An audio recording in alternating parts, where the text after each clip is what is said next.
सब तो पहले दसो सारे ठीक हो तुसीं? चलो रहमत चाहिए। जे ठीक होंदे हो तो फेस ते स्माइल रखा करो। फेस ते स्माइल ठीक होने की निशानी है और विश्वास की भी निशानी है। तो कबीर साहब का एक शब्द जिस दे विच कबीर साहब ने कहा है कि अंबर बरसे धरती भीगे, जे जाने सब कोय, पर धरती बरसे अंबर भीगे, बूझे बिरला कोय। कबीर साहब दसदे कि जो अंबर वरसदा है धरती भिजदी है। भिजदी का मतलब जो आसमान तो बादल वरसते है, बरसात होंदी है, तो तुसीं देखते हो कि रुखी सुखी धरती जल दे नाल पानी नाल भरपूर हो जाती है। हुण कबीर साहब कहते हैं कि जो अंबर तो जल वरसदा है, धरती भिजदी है, ये तो सारिਆਂ ਨੂੰ पता है। पर एक टाइम आंदा, एक समा आंदा जदों धरती वरसदी है और अंबर भिजदा है। भिजदा मतलब भीगे। धरती बरसे अंबर भीगे, बूझे बिरला कोई। हुण कोई विरला ही उस चीज़ नूं बुझ पांदा है। हुण कबीर साहब वो किहड़ी अवस्था की गल करदे? कबीर साहब किहड़ी अवस्था की गल करदे कि जदों की ऐसा हुंदा है कि जदों धरती वरसदी है तो अंबर भिजदा है। बूझे बिरला कोई, कहते कोई विरला ही वो बुझ पांदा है, कोई विरला ही वो जान पांदा है, कोई विरला ही समझ पांदा है, और जिहड़ा समझ पांदा है वही कर भी पांदा है। समझ दो कि नहीं? क्योंकि समझ लो कि इस शब्द के अंदर दो इशारे हैं, एक बाहर की तरफ है और दूसरा इशारा साडे अंदर की तरफ है। इसलिए जद भी संतां गुरुआं रहबरां फकीरां ने सानू कुछ भी समझाना होवे तो हमेशा उन्होंने बाहरलियां चीज़ों की मिसाल देनी पैंदी है, क्योंकि बंदा बाहर नहीं जानता है। जिदा हुण समझ लो कोई चीज़ मिठी होवे तो बंदा मिसाल दिंदा गुड़ वर्गी मिठी, या किसी की सुंदरता होवे ना, कहते तू तो गुलाब वांगू सोहना है। मिसाल दी जाती क्योंकि गुलाब नूं असीं सुंदर सुंदर मनते हैं। इस करके मिसाल देने का मतलब की हुंदा, हालांकि जिन्होंने असीं कह रहे हो कोई गुलाब नहीं है, या वह रंग कोई गुलाब वर्गा नहीं है, या कोई पौधा नहीं है, वो पर एक मिसाल दे रहे कि मुख तेरा सोहणिया गुलाब नालों चंगा है, नशा तेरी अख दा शराब नालों चंगा है। ये मिसालां दित्तियां जांदियां है, क्योंकि एक नशा जिदा दसिया ऐसी कई बार सत्संग इसका जिक्र करीदा है। एक तो नशा वो हुंदा जिहड़ा बोतलों मिलता है, प्यालियां पा के पीता जाता है। उन्होंने कहते कि जाम पर जाम पीने से क्या फ़ायदा, रात को पी सुबह को उतर जाएगी। तो इत्थे मुर्शद की तरफ इशारा है या महबूब की तरफ इशारा है कि उसकी नज़रों से पीकर देख उम्र सारी नशे में गुजर जाएगी। जिन्होंने गुरुआं ने भी कहा नाम खुमारी नानका चढ़ी रहे दिन रात। हुण उत्थे भी नशे की गल की, खुमारी यानी एक नशा, क्योंकि मिसाल तो बाहर ही देनी पैंदी है ना, क्योंकि समझाया कि इन्होंने जा रहे जो बाहर बैठे हैं, जिन्होंने ध्यान ही बाहर है। इसलिए इंसान जिथे होवे उन्होंने उदां दी मिसाल ही दे के समझाया जाता है। पर कबीर साहब के शब्द की खासियत यह है कि कबीर साहब ने बाहर नूं और अंदर नूं इत्थे जोड़ दिता, यानी समझाया अंदर बारे है पर मिसाल उन्होंने बाहर दी दी। यानी कबीर साहब के शब्द ने एक ब्रिज का काम किया, एक पुली का काम किया, पुल का काम किया एक दा, क्योंकि ब्रिज यानी पुल वो एक तरफ इधर जुड़िया है तो दूजी तरफ उधर जुड़िया है। इसी तरह संतां गुरुआं रहबरां दे जो वचन हुंदे, जो शब्द हुंदे, वो भी एक किस्म का ब्रिज का ही काम करते हैं। इधर वो संसार नाल जुड़े है और उधर वो अंदर परमात्मा नाल अपने मालिक दे नाल जुड़े हुए हैं। ਔਰ ਜਿਹੜਾ ਸ਼ਬਦਾਂ ਦੇ ਇਸ ਪੁਲ ਦੇ ਉੱਪਰ ਚੜ ਜਾਂਦਾ ਹੈ, ਪੈਰ ਰੱਖ ਦਿੰਦਾ ਹੈ, ਫਿਰ ਉਹੀ ਇਨਸਾਨ ਦੂਜੇ ਕਿਨਾਰੇ ਯਾਨੀ ਪ੍ਰਮਾਤਮਾ ਤੱਕ ਪਹੁੰਚ ਪਾਉਂਦਾ ਹੈ। ਇਸ ਲਈ ਜਦੋਂ ਕਬੀਰ ਸਾਹਿਬ ਕਹਿ ਰਹੇ ਹੈ ਕਿ ਅੰਬਰ ਬਰਸੇ ਧਰਤੀ ਭੀਗੇ ਜੇ ਜਾਣੇ ਸਭ ਕੋਏ, ਇੱਕ ਬੱਚੇ ਨੂੰ ਵੀ ਪਤਾ ਹੈ, ਪੁੱਛ ਲਓ ਬਰਸਾਤ ਕਿੱਦਾਂ ਹੁੰਦੀ ਹੈ ਨਾ ਜੀ, ਬੱਦਲਾਂ ਤੋਂ ਹੁੰਦੀ ਹੈ, ਬਾਦਲ ਵਰਸਦੇ ਹੈ ਔਰ ਧਰਤੀ ਗਿੱਲੀ ਹੁੰਦੀ ਹੈ, ਧਰਤੀ ਭੀਗਦੀ ਹੈ, ਭਿੱਜਦੀ ਹੈ। ਪਰ ਜਦੋਂ ਹੁਣ ਕਬੀਰ ਸਾਹਿਬ ਕਹਿੰਦੇ ਆ ਕਿ ਧਰਤੀ ਬਰਸੇ ਅੰਬਰ ਭੀਗੇ ਬੂਝੇ ਵਿਰਲਾ ਕੋਏ, ਤਾਂ ਉਹ ਹੁਣ ਬਾਹਰ ਦੀ ਗੱਲ ਨਹੀਂ ਕਰ ਰਹੇ, ਧਰਤੀ ਦੀ ਗੱਲ ਨਹੀਂ ਕਰ ਰਹੇ, ਆਕਾਸ਼ ਦੀ ਗੱਲ ਨਹੀਂ ਕਰ ਰਹੇ, ਬਾਹਰਲੀ ਬਰਸਾਤ ਦੀ ਗੱਲ ਨਹੀਂ ਕਰ ਰਹੇ, ਉਹ ਗੱਲ ਅੰਦਰਲੇ ਆਮ ਦੀ ਕਰ ਰਹੇ ਹੈ, ਅੰਦਰਲੇ ਇੱਕ ਮੁਕਾਮ ਦੀ ਕਰ ਰਹੇ ਹੈ। ਹੁਣ ਇਹਦੀ ਗਹਿਰਾਈ ਨੂੰ ਸਮਝੀਏ ਕਿ ਇੱਥੇ ਅੰਬਰ ਕਿਹਨੂੰ ਕਿਹਾ ਗਿਆ ਹੈ। ਅੰਬਰ ਯਾਨੀ ਉੱਪਰ, ਔਰ ਹਮੇਸ਼ਾ ਉਹ ਤੋਂ ਬਰਸਾਤ ਹੁੰਦੀ ਹੈ, ਔਰ ਧਰਤੀ ਯਾਨੀ ਥੱਲੇ। ਹੁਣ ਇੱਥੇ ਕਬੀਰ ਸਾਹਿਬ ਮਿਸਾਲ ਦਿੰਦੇ ਹੈ ਕਿ ਅੰਬਰ ਯਾਨੀ ਪ੍ਰਮਾਤਮਾ, ਕਿਉਂਕਿ ਪ੍ਰਮਾਤਮਾ ਉਹ ਪਰਮ ਸ਼ਕਤੀ ਹਮੇਸ਼ਾ ਉੱਪਰ ਹੈ, ਔਰ ਧਰਤੀ ਯਾਨੀ ਇਨਸਾਨ ਜੋ ਕਿ ਹਮੇਸ਼ਾ ਥੱਲੇ ਹੈ। ਔਰ ਹਮੇਸ਼ਾ ਦੇਖਣ ਚ ਆਇਆ ਕਿ ਪ੍ਰਮਾਤਮਾ ਦੀ ਤਰਫੋਂ ਬਹੁਤ ਕੁਝ ਇਨਸਾਨ ਨੂੰ ਮਿਲਦਾ ਹੈ, ਕਿਉਂਕਿ ਜਦੋਂ ਬਰਸਾਤ ਹੁੰਦੀ ਹੈ ਧਰਤੀ ਨੂੰ ਕੀ ਮਿਲਦਾ? ਜੀਵਨ ਮਿਲਦਾ ਕਿ ਨਹੀਂ? ਕਿੰਨੇ ਪੌਦੇ ਪੈਦਾ ਹੁੰਦੇ ਹੈ, ਕਿੰਨੇ ਪੰਛੀ ਜਾਂ ਕਹਿ ਲਓ ਕੀਟ ਪਤੰਗੇ ਇਦਾਂ ਦੇ ਕਿ ਬਰਸਾਤ ਦੇ ਨਾਲ ਉਹਨਾਂ ਨੂੰ ਜ਼ਿੰਦਗੀ ਮਿਲਦੀ ਹੈ। ਜੇ ਬਰਸਾਤ ਨਾ ਹੋਵੇ ਤਾਂ ਉਦਾਂ ਹੀ ਮਰ ਜਾਣਾ ਉਹ। ਇਸ ਲਈ ਬਰਸਾਤ ਯਾਨੀ ਜੀਵਨ।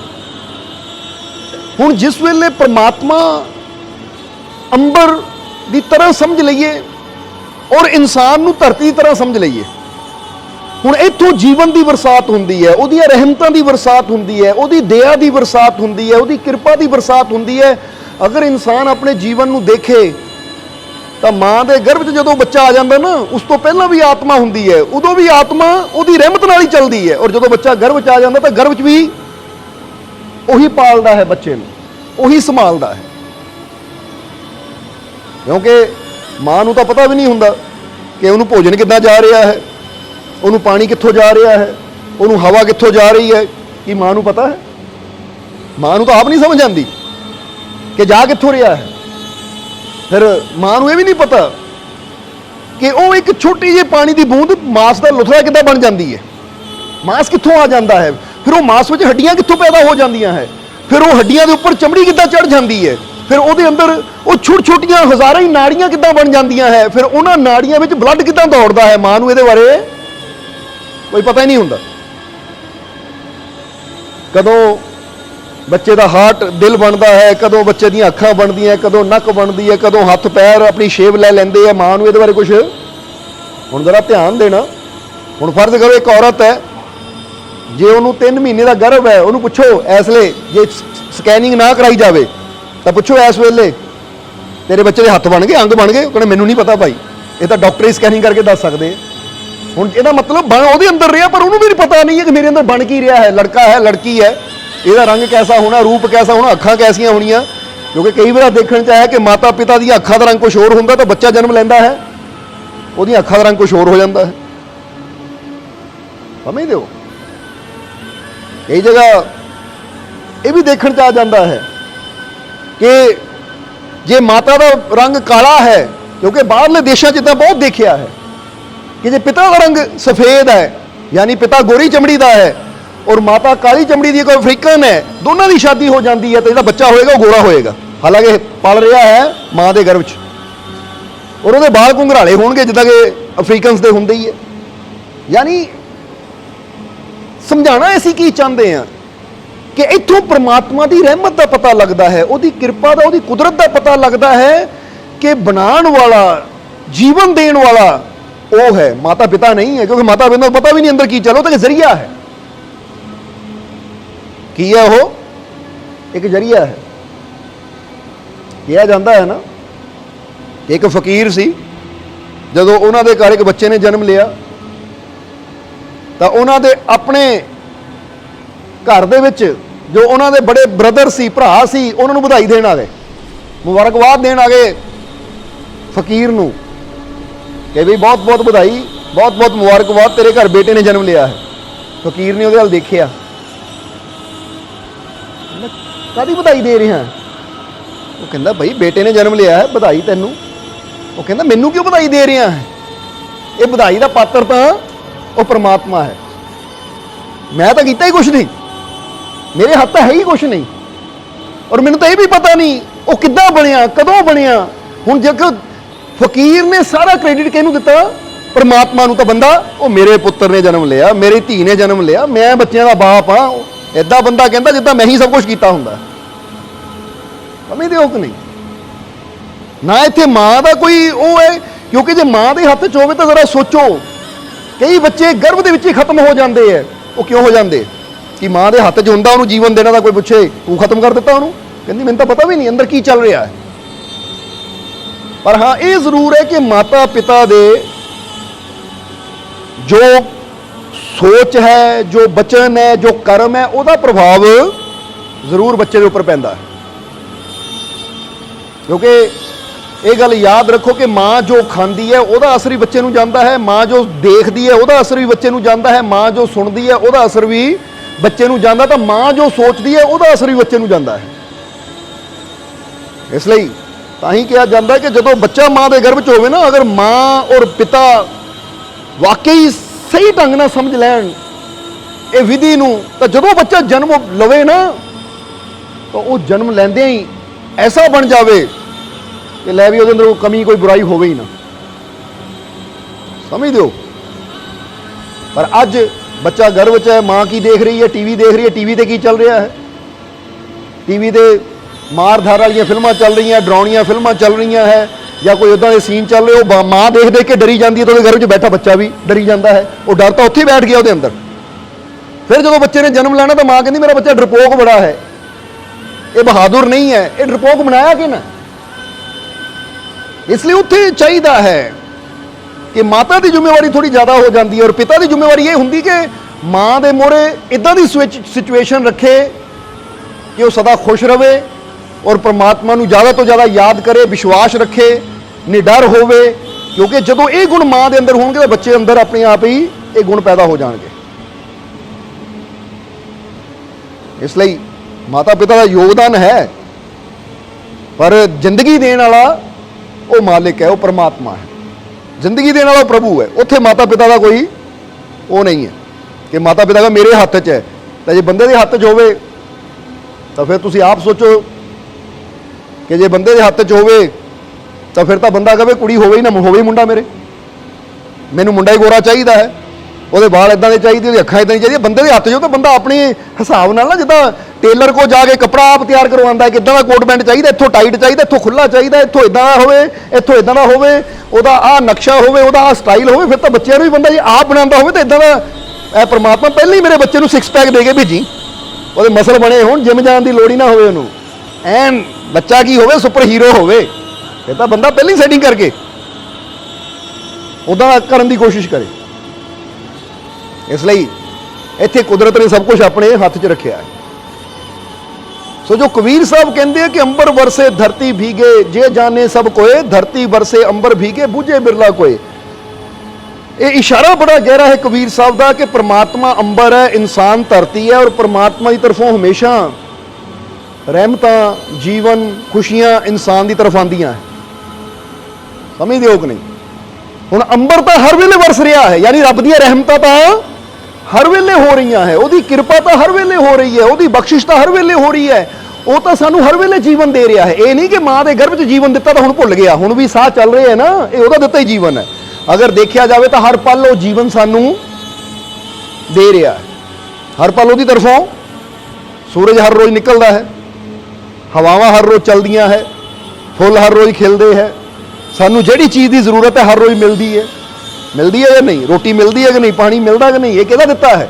यानी ये मतलब अंबर यानी परमात्मा तो हर वेले वरस ही रहा साडे ते, पर हुण वारी है ये धरती नूं वरसन दी।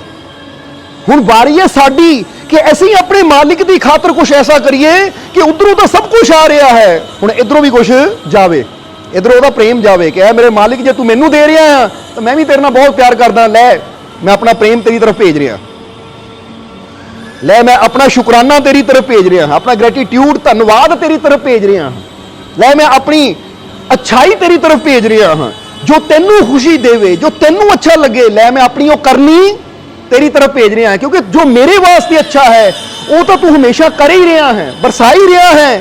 हुण मेरी वारी है कि जो तेनू अच्छा लगे हुण मैं इधरों तेरे वाल भेजा।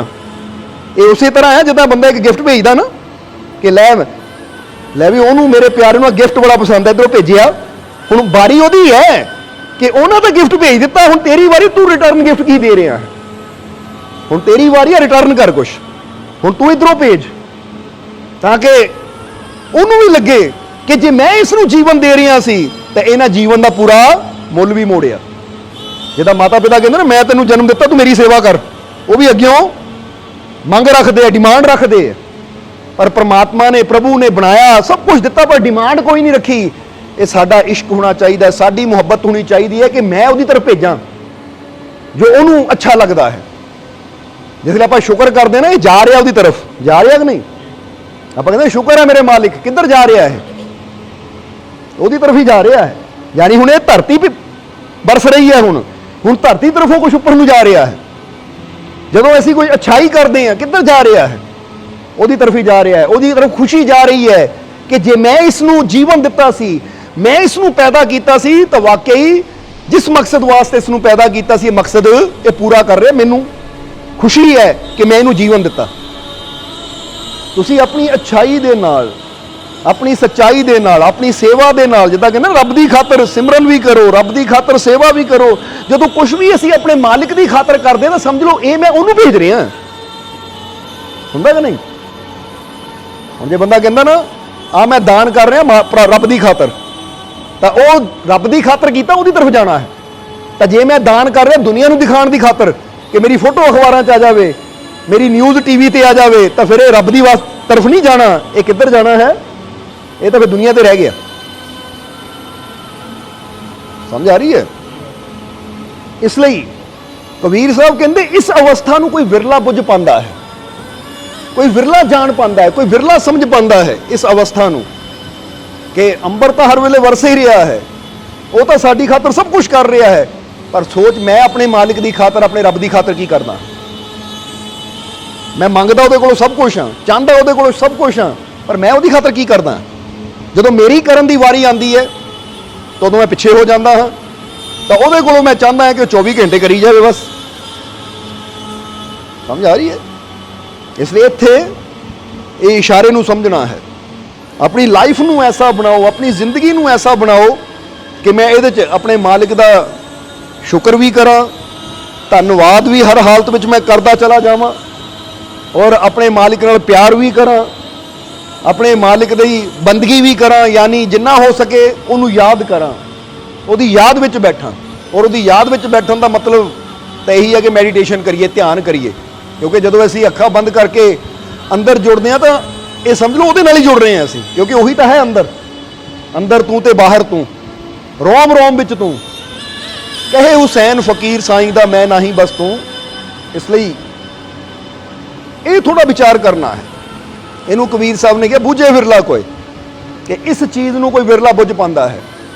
ताही तो रब दे प्यारियां नू देखो, पीरां फकीरां गुरुआं रहबरां नू देखो कि परमात्मा ने उन्होंने जीवन दिता, जदों उन्होंने सोझी आई, समझ आई, उस तो बाद उन्होंने उधरों कुछ नहीं मंगिया, बस इधरों ही देने की कोशिश की।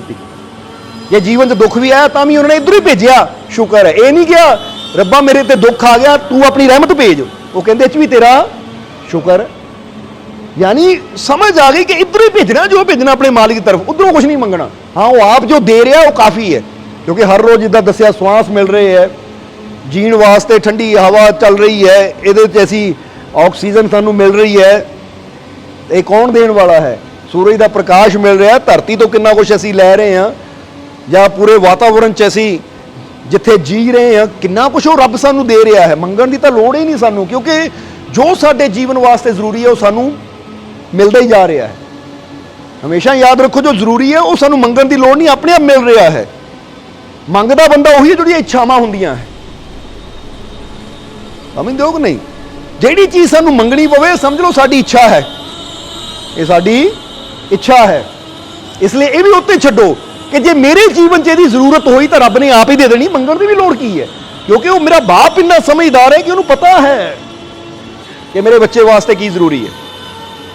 ਹਾਂ, ਅਗਰ ਤੁਸੀਂ ਚਾਹੁੰਦੇ ਹੋ ਕਿਸੇ ਚੀਜ਼ ਨੂੰ ਹਾਸਲ ਕਰਨਾ, ਇੱਥੇ ਦੁਨਿਆਵੀ ਗੱਲ ਕਰ ਰਹੇ ਹਾਂ ਅਸੀਂ, ਇੱਕ ਬੰਦਾ ਚਾਹੁੰਦਾ ਮੈਂ ਅੱਛਾ ਕੱਪੜਾ ਪਾਵਾਂ, ਅੱਛਾ, ਉਹਦੇ ਵਾਸਤੇ ਮਿਹਨਤ ਕਰ, ਫੇ ਉਹ ਰੱਬ ਕੋ ਮੰਗਣ ਦੀ ਲੋੜ ਨਹੀਂ ਹੈ ਕਿ ਰੱਬਾ ਮੈਨੂੰ ਚੰਗਾ ਕੱਪੜਾ ਦੇ, ਮੈਨੂੰ ਚੰਗੀ ਗੱਡੀ ਦੇ, ਮੈਨੂੰ ਚੰਗਾ ਮਕਾਨ ਦੇ। ਉਹਦੇ ਵਾਸਤੇ ਮਿਹਨਤ ਕਰ, ਉਹਦੀ ਰਹਿਮਤ ਮੰਗ ਕਿ ਜੀਵਨ ਮੈਂ ਰੱਬ ਕਹਿੰਦਾ ਤੈਨੂੰ ਦਿੱਤਾ ਹੈ, ਮੇਰੇ ਤੇ ਵਿਸ਼ਵਾਸ ਰੱਖ, ਮੈਂ ਤੇਰੇ ਨਾਲ ਹੈ, ਮਿਹਨਤ ਕਰ, ਕਾਮਯਾਬੀ ਵੀ ਮੈਂ ਤੈਨੂੰ ਜ਼ਰੂਰ ਦਊਂਗਾ। ਇਸ ਲਈ ਇਹ ਜਿਹੜਾ ਕਬੀਰ ਸਾਹਿਬ ਦਾ ਸ਼ਬਦ ਹੈ, ਇਹ ਸਾਨੂੰ ਸਿਖਾਉਂਦਾ ਹੈ ਕਿ ਪ੍ਰੇਮ ਕਰ ਆਪਣੇ ਮਾਲਿਕ ਨਾਲ, ਸ਼ੁਕਰ ਕਰ ਆਪਣੇ ਮਾਲਿਕ ਦਾ। ਉਹ ਤਾਂ ਤੇਰੀ ਖੁਸ਼ੀ ਦਾ ਖਿਆਲ ਰੱਖਦਾ ਹੀ ਹੈ, ਤੇਰੇ ਜੀਵਨ ਦੀਆਂ ਜ਼ਰੂਰਤਾਂ ਦਾ ਖਿਆਲ ਰੱਖਦਾ ਹੀ ਹੈ। ਹੁਣ ਤੂੰ ਇਹ ਵੀ ਦੇਖ ਕਿ ਮੇਰੇ ਪ੍ਰਭੂ ਨੂੰ, ਮੇਰੇ ਮਾਲਿਕ ਨੂੰ ਕੀ ਜ਼ਰੂਰਤ ਹੈ, ਯਾਨੀ ਉਹ ਕੀ ਚਾਹੁੰਦਾ ਹੈ, ਮੈਂ ਉਹ ਕਰਾਂ। ਇਹ ਹੋਏਗਾ ਕਿ ਹੁਣ ਮੈਂ, ਉਹਨਾਂ ਤਾਂ ਮੈਨੂੰ ਜੀਵਨ ਰੂਪੀ ਗਿਫਟ ਦੇ ਦਿੱਤਾ, ਉਹਦੀ ਤਰਫੋਂ ਤਾਂ ਸਭ ਕੁਝ ਬਰਸ ਹੀ ਰਿਹਾ ਹੈ, ਹੁਣ ਇਧਰੋਂ ਮੈਂ ਵੀ ਤਾਂ ਕੁਝ ਭੇਜਾਂ, ਕਿਉਂਕਿ ਪਿਆਰ ਦਾ ਮਤਲਬ ਤਾਂ ਇਹੀ ਹੁੰਦਾ ਹੈ ਨਾ। ਹੁਣ ਦੋ ਪਿਆਰੇ ਹੈ, ਇੱਕ ਪਿਆਰ ਕਰੀ ਜਾਵੇ, ਦੂਜਾ ਕੁਝ ਕਰੇ ਹੀ ਨਾ, ਤਾਂ ਫਿਰ ਇਹਦਾ ਮਤਲਬ ਇਹਦੇ ਅੰਦਰ ਹੀ ਪਿਆਰ ਹੈ, ਇਹਨੂੰ ਤਾਂ ਪਿਆਰ ਹੈ ਹੀ ਨਹੀਂ। ਕਿਉਂਕਿ ਇਹਨੂੰ ਪਿਆਰ ਹੋਏਗਾ ਤਾਂ ਕੋਸ਼ਿਸ਼ ਕਰੇਗਾ, ਜੇ ਇਧਰੋਂ ਥੋੜਾ ਹੈ ਨਾ ਤਾਂ ਮੈਂ ਬਹੁਤਾ ਦੇਣ ਦੀ ਕੋਸ਼ਿਸ਼ ਕਰਾਂ ਮੈਂ, ਕਿਉਂਕਿ ਪਿਆਰ ਦਾ ਮਤਲਬ ਤਾਂ ਇਹੀ ਹੁੰਦਾ ਹੈ ਕਿ ਜਿੱਥੇ ਪਿਆਰ ਹੁੰਦਾ ਹੈ ਨਾ, ਉੱਥੇ ਬੰਦਾ ਕਹਿੰਦਾ ਜਿੰਨਾ ਮੇਰਾ ਪਿਆਰਾ ਮੈਨੂੰ ਦੇ ਰਿਹਾ, ਮੈਂ ਉਹ ਤੋਂ ਜ਼ਿਆਦਾ ਹੀ ਦੇਣ ਦੀ ਕੋਸ਼ਿਸ਼ ਕਰਾਂ। ਜੇ ਜ਼ਿਆਦਾ ਨਹੀਂ ਦੇ ਸਕਦਾ, ਕਮ ਸੇ ਕਮ ਹੁਣ ਨਹੀਂ ਦੇਣ ਦੀ ਕੋਸ਼ਿਸ਼ ਕਰਾਂ, ਕੋਸ਼ਿਸ਼ ਤਾਂ ਕਰਾਂ ਮੈਂ। ਪਰ ਅਸੀਂ ਕੋਸ਼ਿਸ਼ ਕਰਦੇ ਹਾਂ? ਤੁਹਾਨੂੰ ਸਵਾਲ ਕਰ ਰਹੇ ਹਾਂ ਕਿ ਸੋਚੋ ਕਿ ਅਸੀਂ ਕੋਸ਼ਿਸ਼ ਕਰਦੇ ਹਾਂ? ਇੱਥੇ ਅਸੀਂ ਆਪਣੀ ਗੱਲ ਨਹੀਂ ਕਰ ਰਹੇ, ਤੁਹਾਡੀ ਗੱਲ ਕਰ ਰਹੇ ਹਾਂ ਕਿ ਸੋਚੋ ਤੁਸੀਂ। ਇਸ ਲਈ ਦੁਬਾਰਾ ਕਹੀਏ ਕਿ ਤੁਸੀਂ ਕੋਸ਼ਿਸ਼ ਕਰਦੇ ਹੋ? ਰੋਟੀ ਆਂਦੀ ਹੈ, ਫਟਾਫਟ ਖਾ ਕੇ ਤੁਰਨ ਦੀ ਕੋਸ਼ਿਸ਼ ਕਰਦੇ ਹੋ, ਜਾਂ ਖਾਣਾ ਖਾਂਦੇ ਵੀ ਮੋਬਾਈਲਾਂ ਤੇ ਲੱਗੇ ਰਹਿੰਦੇ ਹੋ? ਕਦੀ ਇਹ ਨਹੀਂ ਸੋਚਦੇ ਜਿਸਨੇ ਖਾਣਾ ਦਿੱਤਾ ਹੈ ਉਹਦਾ ਸ਼ੁਕਰ ਕਰ ਲਈਏ ਕਿ ਉਹਦੀ ਤਰਫੋਂ ਦਾ ਭੋਜਨ ਮੇਰੇ ਤੱਕ ਆ ਗਿਆ, ਹੁਣ ਮੇਰੀ ਤਰਫੋਂ ਸ਼ੁਕਰਾਨਾ ਵੀ ਜਾਣਾ ਚਾਹੀਦਾ ਹੈ, ਮੇਰੀ ਤਰਫੋਂ ਪ੍ਰੇਮ ਵੀ ਉਹਦੀ ਤਰਫ ਜਾਣਾ ਚਾਹੀਦਾ ਕਿ ਮਾਲਿਕ ਸ਼ੁਕਰ ਹੈ ਤੇਰਾ। ਮੈਂ ਉਹਨੂੰ ਕਹਿ ਦਿਓ ਦਿਲੋਂ ਕਿ ਮੈਂ ਤੈਨੂੰ ਬਹੁਤ ਪ੍ਰੇਮ ਕਰਦਾ, ਮੈਂ ਤੇਰੇ ਨਾਲ ਇੰਨਾ ਪਿਆਰ ਕਰਦਾ ਹਾਂ ਮਾਲਿਕ, ਜੇ ਤੂੰ ਮੇਰੇ ਨਾਲ ਪਿਆਰ ਕਰਦਾ ਤਾਂ ਮੈਂ ਵੀ ਤੇਰੇ ਨਾਲ ਬਹੁਤ ਪਿਆਰ ਕਰਦਾ ਹਾਂ, ਕਿਉਂਕਿ ਤੂੰ ਮੈਨੂੰ ਦੇ ਰਿਹਾ ਹੈ, ਮੇਰੇ ਕੋਲ ਦੇਣ ਨੂੰ ਕੁਝ ਨਹੀਂ, ਮੈਂ ਸ਼ੁਕਰਾਨਾ ਤਾਂ ਕਰ ਸਕਦਾ ਹਾਂ ਨਾ। ਬੰਦਾ ਇੰਨੇ ਹੀ ਮਨ 'ਚ ਕਹਿ ਲਵੇ। ਹਾਂ, ਜੋ ਦੁਨਿਆਵੀ ਤੌਰ ਤੇ ਬੰਦਾ ਕਰ ਸਕਦਾ, ਬੰਦੇ ਨੂੰ ਕਰਨ ਦੀ ਕੋਸ਼ਿਸ਼ ਕਰਨੀ ਚਾਹੀਦੀ ਹੈ ਕਿ ਮੈਂ ਅੱਛਾਈ ਕਰਾਂ, ਨੇਕੀ ਕਰਾਂ, ਨੇਕ ਮਾਰਗ ਤੇ ਚਲਾਂ, ਕਿਉਂਕਿ ਉਹਦੀ ਡਿਮਾਂਡ ਕੀ, ਉਹਦੀ ਮੰਗ ਕੀ ਹੈ ਸਾਡੇ ਤੋਂ? ਇਹੀ ਹੈ ਨਾ, ਅੱਛੇ ਬਣੋ, ਨੇਕ ਬਣੋ, ਨੇਕੀ ਕਰੋ, ਅੱਛਾਈ ਕਰੋ ਸਭ ਨਾਲ।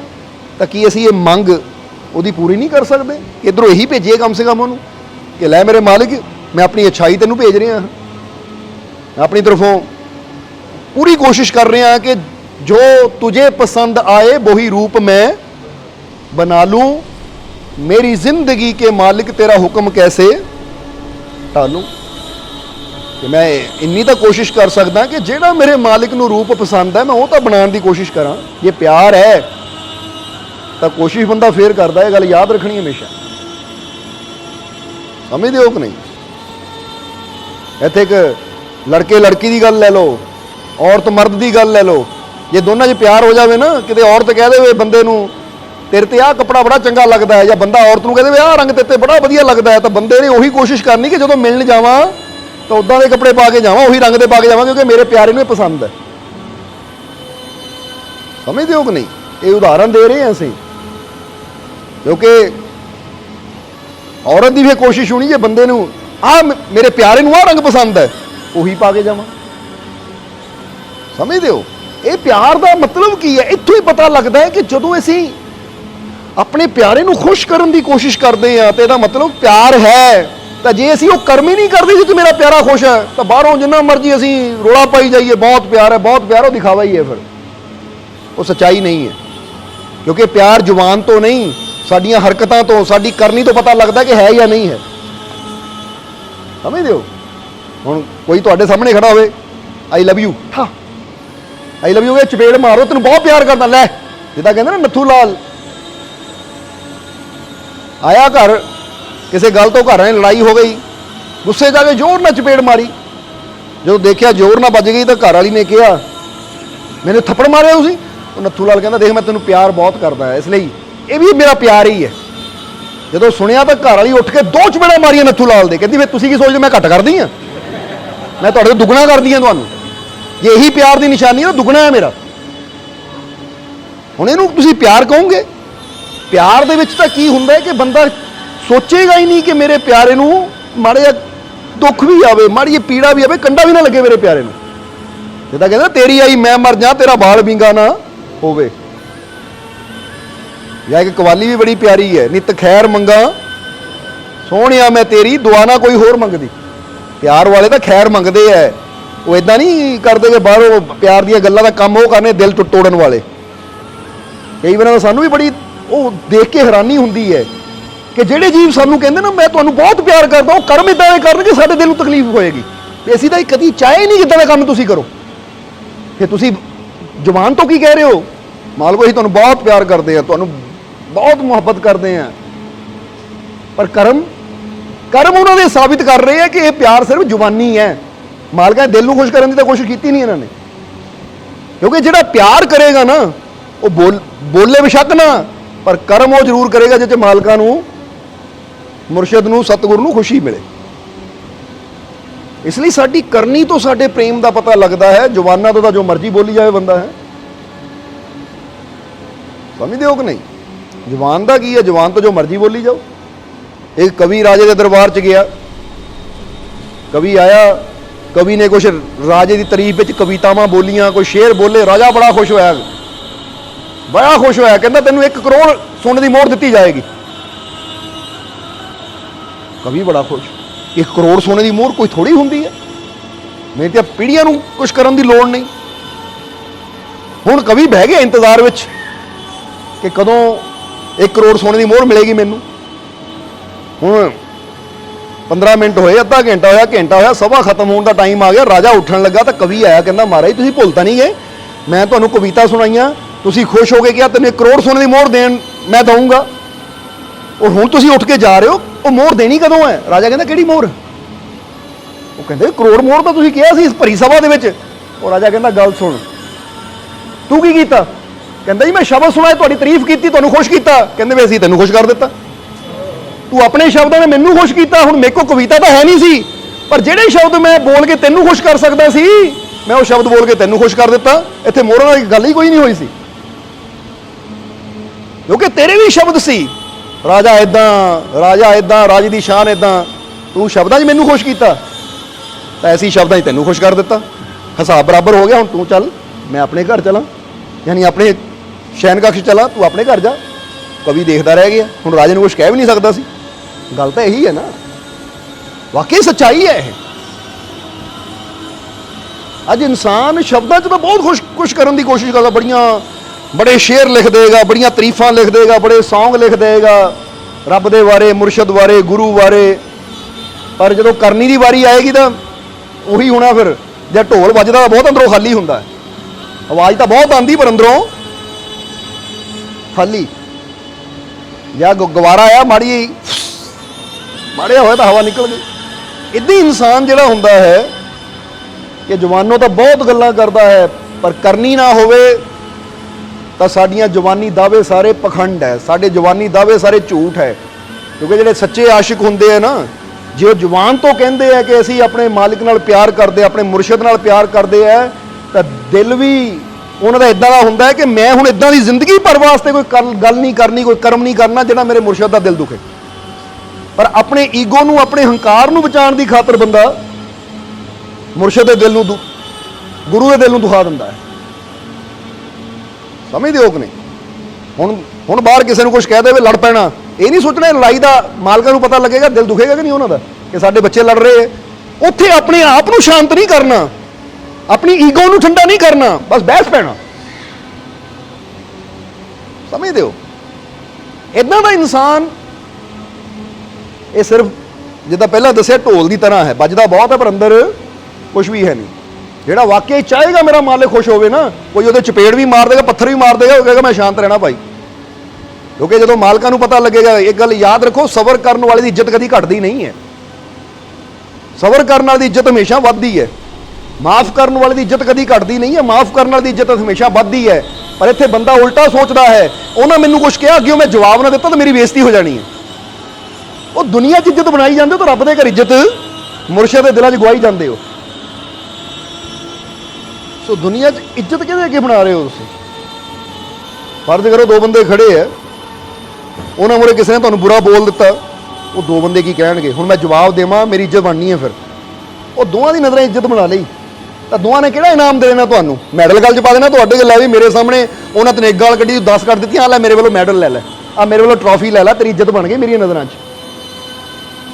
ਹੁਣ ਉੱਥੇ ਉਹਦੀਆਂ ਨਜ਼ਰਾਂ 'ਚ ਕੋਈ ਬਣਿਆ ਨਹੀਂ, ਰੱਬ ਦੀਆਂ ਨਜ਼ਰਾਂ 'ਚ ਜ਼ਰੂਰ ਗਿਰ ਗਏ ਤੁਸੀਂ। ਤਾਂ ਜੇ ਤੁਸੀਂ ਉੱਥੇ ਸ਼ਾਂਤ ਰਹਿ ਜਾਂਦੇ ਹੋ ਤਾਂ ਉਹਦਾ ਨਹੀਂ ਸਾਨੂੰ ਪਤਾ ਕਿ ਉਹ ਕੀ ਕਹਿੰਦਾ ਹੈ, ਪਰ ਸਾਨੂੰ ਆਪਣਾ ਪਤਾ, ਮਾਲਕ ਦਾ ਪਤਾ ਕਿ ਸਾਨੂੰ ਜ਼ਰੂਰ ਖੁਸ਼ੀ ਹੋਏਗੀ, ਅਸੀਂ ਜ਼ਰੂਰ ਸ਼ਾਬਾਸ਼ ਦੇਵਾਂਗੇ ਕਿ ਸ਼ਾਬਾਸ਼ ਇਹ ਮੇਰਾ ਬੱਚਾ ਹੈ ਜਾਂ ਇਹ ਮੇਰਾ ਪਿਆਰਾ ਹੈ। ਕਹਿੰਦੇ ਨਾ, ਇੱਕ ਦਿਨ ਫਕੀਰ ਬੈਠੇ ਸੀ, ਹਜ਼ਰਤ ਨਿਜ਼ਾਮੁਦੀਨ ਔਲੀਆ, ਤਾਂ ਉਹਨਾਂ ਦਾ ਇੱਕ ਤਾਲਿਬ ਸੀ, ਸੇਵਕ ਸੀ, ਅਮੀਰ ਖੁਸਰੋ, ਜਿਹਨਾਂ ਬੜਾ ਪਿਆਰ ਕਰਦੇ ਸੀ। ਅੱਜ ਬੈਠੇ ਸੀ ਤਾਂ ਜਦੋਂ ਅਮੀਰ ਖੁਸਰੋ ਆਏ ਤਾਂ ਕਾਫੀ ਹੋਰ ਉਹਨਾਂ ਦੇ ਪਿਆਰੇ ਬੈਠੇ ਸੀ। ਹਜ਼ਰਤ ਨਿਜ਼ਾਮੁਦੀਨ ਔਲੀਆ ਉੱਠੇ ਔਰ ਉੱਠ ਕੇ ਉਹਨਾਂ ਨੇ ਅਮੀਰ ਖੁਸਰੋ ਨੂੰ ਗਲ ਨਾਲ ਲਾ ਲਿਆ। ਅਮੀਰ ਖੁਸਰੋ ਬੜੇ ਖੁਸ਼ ਹੋਏ ਕਿ ਮੇਰਾ ਮੁਰਸ਼ਿਦ ਮੈਨੂੰ ਇੰਨਾ ਪਿਆਰ ਕਰਦਾ, ਗਲ ਨਾਲ ਲਾ ਲਿਆ ਉੱਠ ਕੇ। ਤਾਂ ਉਸ ਲਈ ਨਿਜ਼ਾਮੁਦੀਨ ਔਲੀਆ ਨੇ ਕਿਹਾ, ਖੁਸਰੋ ਅਮੀਰ ਇਹ ਨਾ ਸੋਚੀ, ਕੋਈ ਹੰਕਾਰ ਨਾ ਕਰੀ ਕਿ ਮੇਰੇ ਅੰਦਰ ਕੋਈ ਖੂਬੀ ਹੈ ਤਾਂ ਗਲ ਨਾਲ ਲਾ ਲਿਆ, ਬਲਕਿ ਅੱਜ ਤੇਰੀ ਅਦਾ ਮੈਨੂੰ ਬੜੀ ਪਸੰਦ ਆਈ। ਮੁਰਸ਼ਿਦ ਨੇ ਕੀ ਕਿਹਾ ਕਿ ਤੇਰੀ ਇੱਕ ਅਦਾ ਮੈਨੂੰ ਬੜੀ ਅੱਛੀ ਲੱਗੀ, ਉਹਦੇ ਕਰਕੇ ਤੈਨੂੰ ਗਲ ਨਾਲ ਲਾ ਲਿਆ। ਤਾਂ ਅਮੀਰ ਖੁਸਰੋ ਨੇ ਕਿਹਾ, ਐ ਮੇਰੇ ਮੁਰਸ਼ਿਦ, ਮੈਂ ਤਾਂ ਆਇਆ ਹੀ ਹੁਣ ਹੈ, ਤਾਂ ਮੇਰੀ ਕਿਹੜੀ ਤਲੀ ਅਦਾ ਦੇਖ ਲਈ? ਕਹਿੰਦੇ ਇੱਥੇ ਨਹੀਂ ਦੇਖੀ, ਜਿਸ ਬਾਜ਼ਾਰ 'ਚ ਤੂੰ ਗੁਜ਼ਰ ਕੇ ਆਇਆ ਨਾ, ਕਿਉਂਕਿ ਨਿਜ਼ਾਮੁਦੀਨ ਔਲੀਆ ਦਰਬਾਰ ਜਿੱਥੇ ਨਾ, ਉਹ ਬਾਜ਼ਾਰ 'ਚ ਹੀ ਗੁਜ਼ਰ ਕੇ ਉੱਥੇ ਜਾਣਾ ਪੈਂਦਾ। ਅੱਜ ਵੀ ਤੁਸੀਂ ਜਾਓਗੇ ਬਾਜ਼ਾਰ 'ਚ ਹੀ ਗੁਜ਼ਰ ਕੇ ਜਾਣਾ ਪੈਂਦਾ। ਹੁਣ ਉਹ ਕਹਿੰਦੇ ਜਦੋਂ ਤੂੰ ਆ ਰਿਹਾ ਸੀ ਤੇ ਇੱਕ ਆਦਮੀ ਤੇਰੇ ਨਾਲ ਝਗੜਾ ਕਰਨ ਲੱਗ ਪਿਆ, ਉਹਨਾਂ ਤੈਨੂੰ ਅਪਸ਼ਬਦ ਬੋਲੇ, ਪਰ ਤੂੰ ਚੁੱਪ ਰਿਹਾ, ਬੋਲਿਆ ਨਹੀਂ। ਔਰ ਤੇਰੇ ਮਨ 'ਚ ਉਸਲੇ ਕੀ ਖਿਆਲ ਆਇਆ ਕਿ ਮੇਰੇ ਮੁਰਸ਼ਿਦ ਨੇ ਸਿਖਾਇਆ ਹੈ ਕਿ बुरा नहीं बोलना, झगड़ा नहीं करना, जे कोई बोले भी तो शांत रहो। इसलिए हुण वक्त है ये देखण दा कि मैं अपने मन दी मन के इहनूं जवाब दिंदा हां या अपने मुरशद दी मन के चुप रह जांदा। उसलिए तू चुप रह गया तो उत्थे तू ये कर्म कीता, इत्थे साडे दिल नूं खुशी हो गई कि यह मेरा प्यारा, ये चाहता तो अपने मन दी मन के लड़ भी सकदा सी, पर इन्हां मन दी नहीं मन्नी, मुरशद दी मन्नी है। और मुरशद दी हमेशा वही मनता जो मुरशद नाल प्रेम करता है। इसलिए अमीर खुसरो, मैं तैनूं बड़ा प्यार करना है, गल नाल ला लिया। हुण तुसीं सोचो कि कदी इदां दा कोई कर्म हुंदा है कि मुरशद सानूं भी गल नाल लावे? वो कर्म ही इदां दा इंसान करदा है कि जिहड़ा मुरशद जिहनूं गल नाल भी लाना चाहता है ना, वो कर्म इदां दा हो जाता कि वो भी पिछे हो जाता है। फिर मुरशद कहंदे हाले वो खूबी सी पर वो दूर हो गई, हुण फिर कमी आ गई। इसलिए ये चीज़ नूं समझना है कि प्यार सिर्फ जुबानी दावे ना होण। प्यार का मतलब होंदा है कि असीं अगर वाकई अपने मुरशद नूं प्यार करते हैं, परमात्मा नूं प्यार करते हैं, तो साडे तो कोई गल भी इदां दी नहीं होनी चाहिए जिहड़ी कि बंदा कहे जे ये चीज़ हुंदी है, जे हुण मैं इत्थे कोई एक्शन लैंदा हाँ तो इहदा मालकां नूं पता लगेगा तो कि उन्हां नूं खुशी होएगी मेरे एक्शन तो। अगर जवाब आवे होएगी फिर करो, अगर जवाब आवे नहीं होएगी फिर बंद करो। हुण फर्ज करो बंदा जो तुरिया जा रहा इत्थे कोई सफाई की लोड़ है, किसी सेवा की लोड़ है, तो कोई सेवा नहीं कर रहा कि हुण मैं सेवा करूँगा, मेरे मालकां नूं पता लगेगा, खुशी होएगी कि मेरे प्यारिਆਂ ने सेवा की? हाँ होएगी, फिर कर देवां मैं, फिर इंतजार ना करा कोई होर करे, क्योंकि कोई होर करके मालिक दी खुशियां लवे ना चंगा मैं ही करके खुशी ले लवां। पर बंदा उत्थे भी चंगे काम नूं दूजे ते टालदा, वो करे तो भाई वो करेगा तो खुशियां वो लै जाएगा, तेरे पल्ले की रहेगा? तैनूं मौका मिलिया सी, तूं मौका गवा दिता। तो जे किते कोई बहस हो जाए, कोई बुरा बोले, उत्थे बंदा सोचे हुण मैं जवाब दे सकदा, पर जे मैनूं जवाब देवां तो उस मेरा मालिक खुश होएगा या नाराज? तो जे उत्थे लगे कि जे मैं जवाब दिंदा तो भाई ये बोल रहा है, ਇਹਦਾ मतलब ਇਹਦੇ अंदर प्यार घट है, मालकां दे दिल नूं दुखाना चाहता है, पर कम से कम मैं तो अपने मालकां दे दिल नूं खुश करना चाहता, सो मैं जवाब नहीं देना, मैं शांत रहना अमीर खुसरो की तरह, ताकि मैं भी ये कह सकां कि मन तो कहता सी आ कर लै, पर मैं मन दी नहीं सुनी, अपने मुरशद दी सुनी। ਇਸ ਲਈ ਇਹ ਮਾੜੀ ਮਾੜੀ ਗੱਲ ਤੇ ਖਿਜਣ ਵਾਲੇ, ਮਾੜੀ ਮਾੜੀ ਗੱਲ ਤੇ ਬਹਿਸ ਕਰਨ ਵਾਲੇ, ਮਾੜੀ ਮਾੜੀ ਗੱਲ ਤੇ ਇੱਕ ਦੂਜੇ ਨੂੰ ਤਾਨੇ ਮਿਹਣੇ ਦੇਣ ਵਾਲੇ, ਮਾੜੀ ਮਾੜੀ ਗੱਲ ਤੇ ਇੱਕ ਦੂਜੇ ਦਾ ਮਜ਼ਾਕ ਉਡਾਉਣ ਵਾਲੇ, ਇਹ ਆਸ਼ਿਕ ਨਹੀਂ ਹੁੰਦੇ। ਸਮਝਦੇ ਹੋ ਕਿ ਨਹੀਂ? ਇਹ ਬਗੁਲੇ ਹੁੰਦੇ, ਬਗੁਲੇ ਜਿਹੜੇ ਬਾਹਰੋਂ ਚਿੱਟੇ ਹੁੰਦੇ, ਅੰਦਰੋਂ ਕਾਲੇ ਹੁੰਦੇ। ਇਸ ਲਈ ਬਗੁਲੇ ਨਾ ਬਣੋ, ਸੱਚੇ ਆਸ਼ਿਕ ਬਣੋ, ਹੰਸ ਬਣੋ। ਕਿਉਂਕਿ ਹੰਸ ਜੀ ਅੰਦਰ ਸਾਫ਼ ਹੈ ਨਾ, ਬਾਹਰ ਵੀ ਸਾਫ਼ ਹੈ। ਇਸੇ ਤਰ੍ਹਾਂ ਇਨਸਾਨ ਦਾ ਅੰਦਰ ਕਾਲਾ ਤਾਂ ਬਾਹਰੋਂ ਬੰਦਾ ਸਫੇਦ ਸਾਫ਼ ਬਣਨ ਦੀ ਕੋਸ਼ਿਸ਼ ਕਰਦਾ ਹੈ। ਇਸ ਤਰ੍ਹਾਂ ਬਣ ਕੇ ਬੰਦਾ ਦੁਨੀਆ ਨੂੰ, ਰਿਸ਼ਤੇਦਾਰਾਂ ਨੂੰ ਤੁਸੀਂ ਦਿਖਾਵਾ ਕਰਕੇ ਖੁਸ਼ ਕਰ ਲਓਗੇ, ਪਰ ਆਪਣੇ ਮਾਲਿਕ ਨੂੰ, ਆਪਣੇ ਸਤਿਗੁਰ ਨੂੰ, ਔਰ ਸੱਚੇ ਰੱਬ ਨੂੰ ਤੁਸੀਂ ਦਿਖਾਵੇ ਨਾਲ ਖੁਸ਼ ਨਹੀਂ ਕਰ ਸਕਦੇ। ਉੱਥੇ ਤਾਂ ਸੱਚਾਈ ਦੇਖੀ ਜਾਂਦੀ ਹੈ, ਉੱਥੇ ਅੱਛਾਈ ਦੇਖੀ ਜਾਂਦੀ ਹੈ। ਸੋ ਅੱਛੇ ਬਣੋ, ਸੱਚੇ ਬਣੋ। ਔਰ ਕਬੀਰ ਸਾਹਿਬ ਦੇ ਸ਼ਬਦ ਨੂੰ ਵੀ ਸਮਝ ਲਿਆ ਨਾ ਕਿ ਨਹੀਂ ਤੁਸੀਂ? ਉਮੀਦ ਹੈ ਕਿ ਅੱਛੀ ਤਰ੍ਹਾਂ ਸਮਝ ਆ ਗਈ ਹੋਏਗੀ ਤੁਹਾਨੂੰ कि धरती बरसे अंबर भीगे जे जाने सब कोय, अंबर बरसे धरती भीगे जे जाने सब कोय, धरती बरसे अंबर भीगे बुझे बिरला कोई। ये कोई बिरला बुझता है, इसलिए विरले असी बनना है कि इधरों उधर जावे। उधरों तो आ ही रहा है, हुण असी भी कुछ ऐसा करिए कि साडे वालों भी उधर जाना चाहिए। समझ दो, जो नेकियां करोगे, अच्छाई करोगे, अपने मालिक की खुशी का ख्याल रखोगे तो समझ लो इधरों जा रहा उधर ਨੂੰ। ਜਿੱਦਾਂ ਬੱਚਾ ਕਹਿੰਦਾ ਨਾ, ਮਾਤਾ ਪਿਤਾ ਨੇ ਤਾਂ ਮੇਰੀ ਖਾਤਰ ਕੀਤਾ, ਹੁਣ ਮੈਂ ਮਾਤਾ ਪਿਤਾ ਦੀ ਸੇਵਾ ਕਰ ਰਿਹਾ, ਤਾਂ ਹੁਣ ਇਧਰੋਂ ਜਾ ਰਿਹਾ ਮਾਂ ਬਾਪ ਨੂੰ। ਜਿੱਦਾਂ ਬੰਦਾ ਕਹਿੰਦਾ ਮੈਂ ਰਿਣ ਕਹਿ ਲਓ, ਕੁਝ ਵੀ ਕਹਿ ਲਓ, ਕਿ ਹੁਣ ਮੈਂ ਉਹ ਮੋੜ ਰਿਹਾ ਹਾਂ। ਸਮਝ ਗਿਆ ਕਿ ਨਹੀਂ? ਇਸ ਲਈ ਇਹ ਚੀਜ਼ ਨੂੰ ਸਮਝਣਾ ਹੈ ਕਿ ਅਸੀਂ ਸੱਚੇ ਪ੍ਰੇਮੀ ਬਣਨਾ ਹੈ ਜਾਂ ਦਿਖਾਵੇ ਕਰਨਾ ਹੈ। ਦਿਖਾਵਾ ਕਰਨਾ ਤਾਂ ਜਿੱਥੇ ਬੈਠੇ ਇੱਥੇ ਰਹਿ ਜਾਓਗੇ, ਕਦੀ ਉਹਦੇ ਗਲੇ ਤੱਕ ਨਹੀਂ ਪਹੁੰਚੋਗੇ। ਤਾਂ ਹੀ ਤਾਂ ਕਈ ਦੱਸੀ ਦਾ, ਕੋਈ ਆਇਆ ਲੇਕਰ ਚਲਾ ਗਿਆ, ਕੋਈ ਉਮਰ ਭਰ ਵੀ ਨਾ ਪਾ ਸਕਾ। ਕਈ ਉਮਰਾਂ ਗਵਾ ਦਿੰਦੇ ਹੈ, ਪਰ ਉਹ ਉੱਥੇ ਤੱਕ ਪਹੁੰਚ ਨਹੀਂ ਪਾਉਂਦੇ। ਤਾਂ ਕਈ ਹੁੰਦੇ ਬੜੀ ਜਲਦੀ ਅਸੂਲਾਂ ਨੂੰ ਮੰਨ ਕੇ, ਆਪਣੇ ਮਾਲਿਕ ਨਾਲ ਪ੍ਰੇਮ ਕਰਕੇ, ਸੱਚਾ ਪ੍ਰੇਮ ਕਰਕੇ, ਖੁਸ਼ੀ ਦਾ ਖਿਆਲ ਰੱਖ ਕੇ, ਉਹ ਬੜੀ ਜਲਦੀ ਉਹ ਚੀਜ਼ ਨੂੰ ਪਾ ਲੈਂਦੇ। ਇਸ ਲਈ ਬੰਦੇ ਅੰਦਰ ਪਿਆਰ ਹੈ ਜਾਂ ਨਹੀਂ, ਇਹ ਬੰਦੇ ਦੀ ਕਰਨੀ ਤੋਂ ਪਤਾ ਲੱਗਦਾ ਹੈ। ਇਹ ਬੰਦੇ ਦੇ ਬੋਲਣ ਤੋਂ, ਚੱਲਣ ਤੋਂ, ਯਾਨੀ ਜਿੱਦਾਂ ਦੇ ਉਹ ਕਰਮ ਕਰਦਾ, ਉਹ ਕਰਮ ਹੀ ਉਹਦੇ ਦੱਸ ਦਿੰਦੇ ਆ ਕਿ ਵਾਕਈ ਇਹ ਪ੍ਰੇਮੀ ਹੈ, ਸੱਚਾ ਪ੍ਰੇਮੀ ਹੈ, ਜਾਂ ਬਸ ਦਿਖਾਵਾ ਕਰਨ ਵਾਲਾ ਹੀ ਹੈ। ਇਹ ਗੱਲਾਂ ਤਾਂ ਪ੍ਰੇਮ ਦੀਆਂ ਕਰਦਾ, ਪਰ ਅੰਦਰ ਇਹਦੇ ਪਿਆਰ ਹੈ ਕੁਛ ਨਹੀਂ, ਖਾਲੀ ਹੈ ਅੰਦਰੋਂ ਇਹ। ਇਸ ਲਈ ਆਪਣੀ ਕਰਨੀ ਨੂੰ ਦਰੁਸਤ ਕਰੋ। ਅਗਰ ਵਾਕਈ ਤੁਸੀਂ ਪ੍ਰੇਮ ਕਰਦੇ ਹੋ ਤਾਂ ਫਿਰ ਇੱਕ ਵਾਰ ਕਹਾਂਗੇ, ਪ੍ਰੇਮ ਦਾ ਮਤਲਬ ਇਹੀ ਹੁੰਦਾ ਕਿ ਜਿਹਨੂੰ ਅਸੀਂ ਪਿਆਰ ਕਰਦੇ ਹਾਂ, ਕੋਈ ਇਦਾਂ ਦੀ ਗੱਲ ਨਾ ਹੋਵੇ ਕਿ ਉਹਨੂੰ ਤਕਲੀਫ ਹੋਵੇ। ਮੈਨੂੰ ਤਕਲੀਫ ਝੱਲਣੀ ਪੈ ਜਾਵੇ ਠੀਕ ਹੈ, ਪਰ ਮੇਰੇ ਪਿਆਰੇ ਨੂੰ ਤਕਲੀਫ ਹੋਵੇ, ਉਹ ਮੈਂ ਕੰਮ ਨਹੀਂ ਕਰ ਸਕਦਾ। ਸਮਝਦੇ ਹੋ ਕਿ ਨਹੀਂ? ਕਹਿੰਦੇ ਹੈ ਕਿ ਇੱਕ ਵਾਰ ਹਜ਼ਰਤ ਅਲੀ ਹਜ਼ੂਰ ਮੁਹੰਮਦ ਸਾਹਿਬ ਨੂੰ ਮਿਲਣ ਗਏ। ਸ਼ਾਮ ਦਾ ਸਮਾਂ ਸੀ, ਕੋਈ ਜ਼ਰੂਰੀ ਗੱਲ ਸੀ, ਪਰ ਜਦੋਂ ਗਏ ਤਾਂ ਹਜ਼ੂਰ ਦਾ ਦਰਵਾਜ਼ਾ ਬੰਦ ਹੋ ਚੁੱਕਾ ਸੀ। ਹਜ਼ੂਰ ਆਰਾਮ ਕਰਨ ਲੱਗ ਗਏ ਸੀ। ਤਾਂ ਹਜ਼ਰਤ ਅਲੀ ਨੇ ਮੁਨਾਸਿਬ ਨਹੀਂ ਸਮਝਿਆ ਦਰਵਾਜ਼ਾ ਖੜਕਾਈਏ, ਪਰ ਇਹ ਵੀ ਨਹੀਂ ਪਤਾ ਸੀ ਕਿ ਕਦੋਂ ਹਜ਼ੂਰ ਬਾਹਰ ਆ ਜਾਣ, ਕਦੋਂ ਹਜ਼ੂਰ ਬਾਹਰ ਆ ਜਾਣ। ਇਸ ਲਈ ਹਜ਼ਰਤ ਅਲੀ ਦਰਵਾਜ਼ੇ ਤੇ ਖੜ ਗਏ। ਹੁਣ ਦਰਵਾਜ਼ੇ ਤੇ ਖੜ ਗਏ, ਉਹ ਸਾਰੀ ਰਾਤ ਖੜੇ ਰਹੇ। ਜਿਵੇਂ ਸਵੇਰ ਦਾ ਵੇਲਾ ਹੋਇਆ, ਤੜਕੇ ਦਾ ਵੇਲਾ ਹੋਇਆ, ਫਜਰ ਦੀ ਨਮਾਜ਼ ਦਾ ਵੇਲਾ ਹੋਇਆ, ਹਜ਼ੂਰ ਉੱਠੇ, ਦਰਵਾਜ਼ਾ ਖੋਲਿਆ, ਦੇਖਿਆ ਅਲੀ ਨੂੰ ਬਾਹਰ ਖੜਿਆ। ਕਹਿੰਦੇ ਅਲੀ ਤੂੰ? ਹੱਸ ਕੇ ਪੁੱਛਿਆ ਕਦੋਂ ਆਇਆ ਸੀ? ਵੈਸੇ ਤਾਂ ਜਾਣਦੇ ਸਭ ਕੁਝ ਸੀ, ਪਰ ਜਿਹਦਾ ਹੁੰਦਾ ਨਾ, ਇਹ ਕੀ ਕਹਿ ਰਿਹਾ ਹੈ, ਇਹਦੇ ਮੂੰਹ ਤੋਂ ਸੁਣਨਾ। ਕਹਿੰਦੇ ਹਜ਼ੂਰ ਕੋਈ ਜ਼ਰੂਰੀ ਗੱਲ ਸੀ, ਕੋਈ ਜ਼ਰੂਰੀ ਸਵਾਲ ਸੀ ਜਿਹੜਾ ਤੁਹਾਡੇ ਨਾਲ ਕਰਨਾ ਸੀ, ਉਹ ਲੈ ਕੇ ਮੈਂ ਰਾਤ ਆਇਆ ਸੀ, ਪਰ ਉਸ ਵੇਲੇ ਹਜ਼ੂਰ ਦਾ ਦਰਵਾਜ਼ਾ ਬੰਦ ਹੋ ਗਿਆ ਸੀ। ਤਾਂ ਉਸ ਵੇਲੇ ਹਜ਼ੂਰ ਕਹਿੰਦੇ ਫਿਰ ਖੜਕਾਇਆ ਕਿਉਂ ਨਹੀਂ?